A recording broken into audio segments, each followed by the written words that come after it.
ko akalain na sinapit ko ang kinalalagyan ngayon. Para bang isang bagyong may lakas na signal number 4. Yung tipong di mo ginusto pero tsak naramdam mo ang tibok ng iyong puso. Teka Lord, sandali lang, galing ba to sa iyo? Gusto kong manigurado, ayokong lumayo sa plano mo. Dahil the best yung galing sa'yo. Ayokong lumayo sa kalooban mo. Kung ito'y nadarama, hindi galing sa'yo, please Panginoon, pakitanggal po. Ayokong pangunahan ang plano mo. Pero kung siya na talaga, Lord God, tulungan mo ko ha. Ayokong mabulilyaso ang plano mo.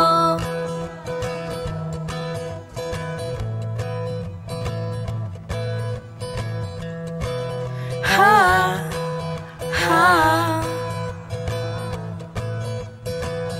Di ko ay nasaan, sadyang pinilat kinalalagyan ngayon.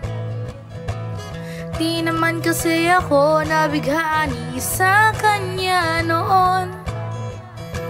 Yung kusa kong nagkagusto, simula nang matanto na siya'y nagbago. Mula nung siya'y nagseryoso, binigay buong puso kay Jesu Kristo. Ayokong lumayo sa plano mo. Dahil the best yung galing sa'yo. Ayokong lumayo sa kalooban mo. Kung itong nadarama hindi galing sa'yo, please Panginoon, pakitanggal po. Ayokong pangunahan ang plano mo.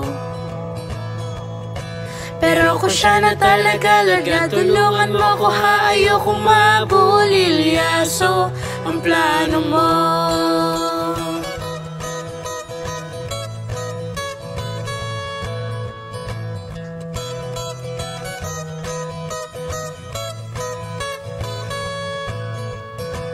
Siguradong di kami nag-iisa sa kinalalagyan ngayon. May mga batong tumama sa mga nakikinig sa amin ngayon. Matatapos na ang kanta, nakaka-relate ka na, natamaan ka na rin, di ba? Huwag mo na tong ikaila, mahihiya ka pa, ganito rin ang prayer mo, di ba?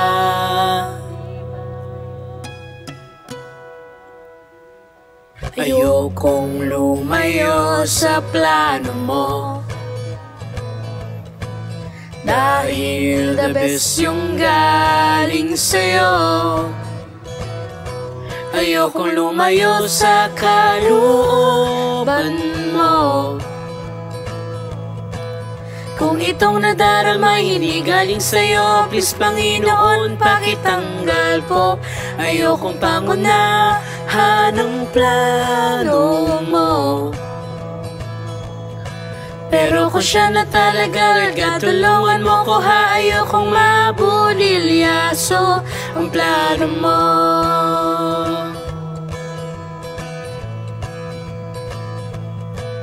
Kung itong nadarama hindi galing sa'yo, please Panginoon, pakitanggal po.